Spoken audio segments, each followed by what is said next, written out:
या देवी सर्वभूतेषु महालक्ष्मी रूपेण संस्थिता नमस्तस्यै नमस्तस्यै नमस्तस्यै नमो नमः। आप सभी भक्तजनों को महालक्ष्मी व्रत की हार्दिक शुभकामनाएं।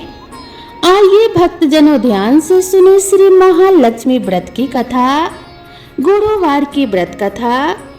इसे श्रवण और पठन करने से दुख दारिद्र्य दूर हो जाता है।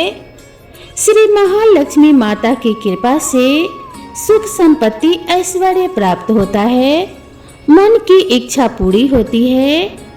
श्री महालक्ष्मी माता के अनेक रूप तथा नाम हैं। भूतल में वे छाया, शक्ति, तृष्णा, शांति, जाति, लज्जा, श्रद्धा, कांति, वृत्ति, स्मृति, दया, दृष्टि, माता, अधिष्ठात्री एवं लक्ष्मी के रूप में स्थित हैं। हम उन्हें प्रणाम करते हैं। कैलाश पर्वत पर पार्वती, क्षीर सागर में सिंधु कन्या, स्वर्ग लोक में महालक्ष्मी, भूलोक में लक्ष्मी, ब्रह्मलोक में सावित्री, ग्वालों में राधिका, वृंदावन में रासेश्वरी, चंदन वन में चंद्रा, चंपक वन में गिरिजा, पद्म वन में पद्मा, मालतीवम में मालती, कुंदन वन में कुंददंती, केतकी वन में सुशीला, कदम्ब वन में कदम्बमाला, राजप्रसाद में राजलक्ष्मी और घर घर में गृह लक्ष्मी इन विभिन्न नामों से पहचानी जाती हैं। इस तरह सर्वथा चारों और सर्वभूत में सुपरिचित माता श्री महालक्ष्मी की यह कथा है। अब हम इसका श्रवण पाठन करेंगे। भारतवर्ष के सौराष्ट्र देश में द्वापर युग की यह कहानी हुई है। सौराष्ट्र में उस समय भद्रश्रवा नाम के राजा थे। वे बड़े पराक्रमी राजा थे। 4 वेद, 6 शास्त्र, 18 पुराणों का उन्हें ज्ञान था। उनकी रानी का नाम सूरत चंद्रिका था। रानी दिखने में सुंदर और सुलक्षणा थी तथा पतिव्रता थी। उन दोनों को 7 पुत्र तथा उसके बाद एक कन्या का वरदान मिला था। कन्या का नाम श्यामबाला था। एक बार महालक्ष्मी जी के मन में आया कि जाकर उस राजा के राजप्रसाद में रहे। इससे राजा को दुगनी धन दौलत की प्राप्ति होगी और वह इस धन दौलत से अपनी प्रजा को और सुख दे पाएगा। गरीब के घर अगर रहे और उसे धन दौलत प्राप्त हो तो वह स्वार्थी की तरह केवल अपने ही ऊपर खर्च करेगा। यह सोचकर श्री महालक्ष्मी जी ने बूढ़ी ब्राह्मण स्त्री का रूप धारण किया।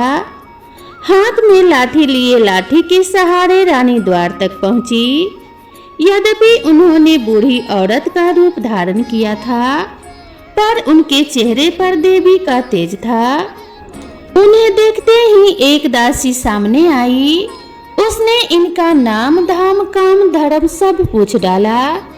वृद्ध ब्राह्मण का रूप धारित माता लक्ष्मी ने कहा, बालिके, मेरा नाम कमला है।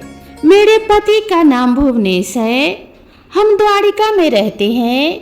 तुम्हारी रानी पिछले जन्म में एक वैश्य की पत्नी थी। वह वैश्य गरीब था।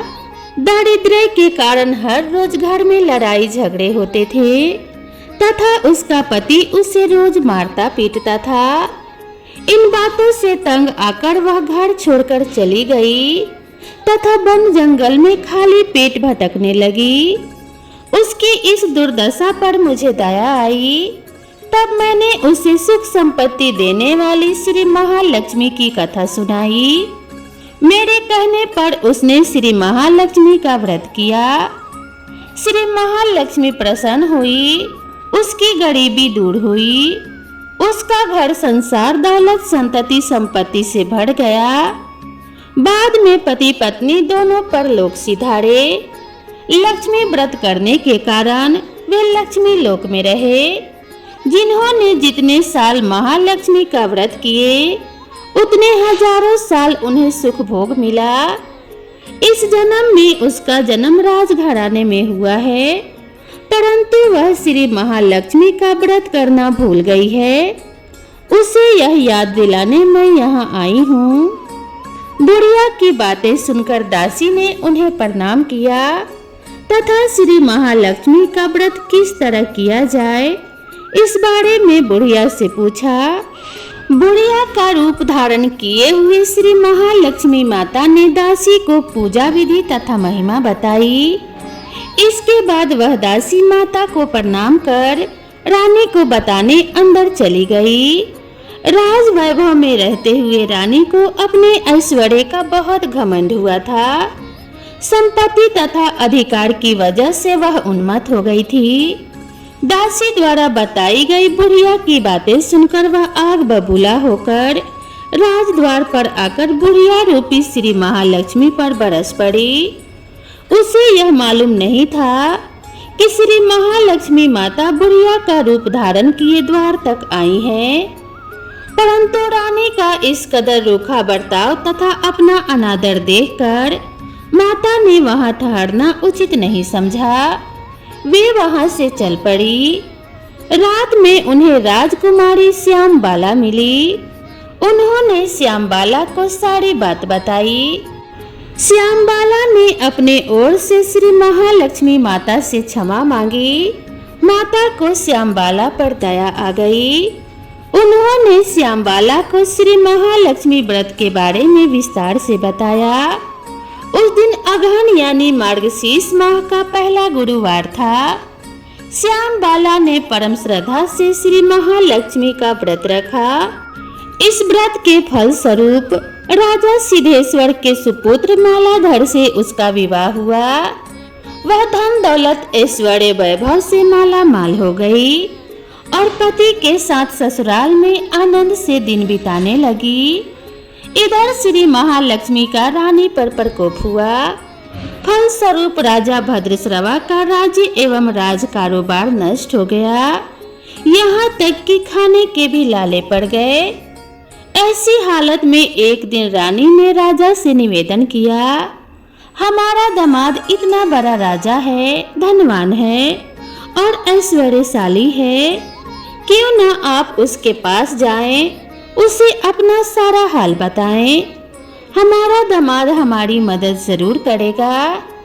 इस बात पर राजा भद्रश्रवा दामाद के पास रवाना हुए।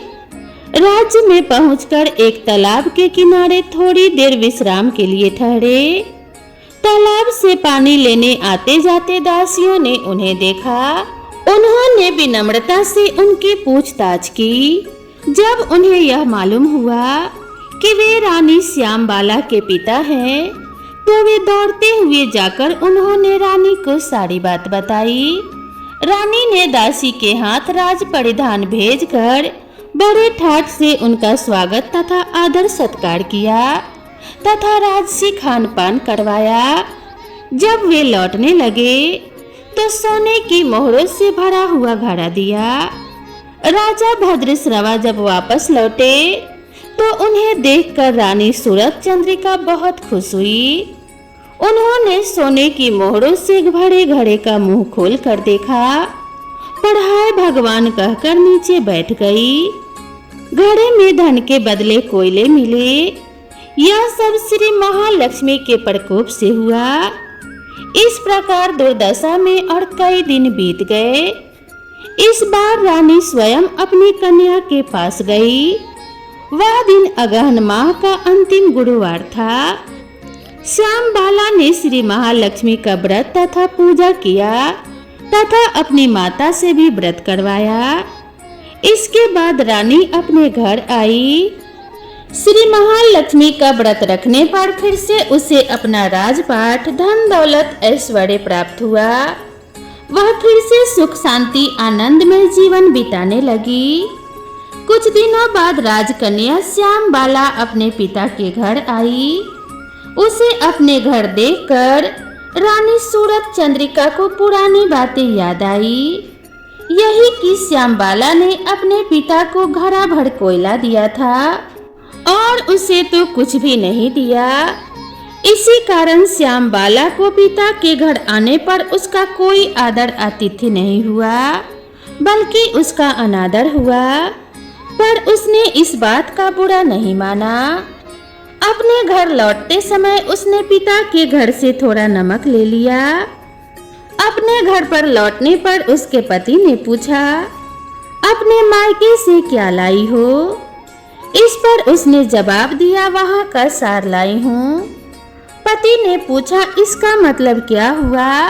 श्यामबाला ने कहा, थोड़ा धीरज रखें, सब मालूम हो जाएगा। उस दिन श्यामबाला ने सारा भोजन बिना नमक के बनाया और अपने पति को परोस दिया। पति ने जब खाना चखा, सारा खाना बिना नमक के था, इसलिए खाने में कोई स्वाद नहीं आया।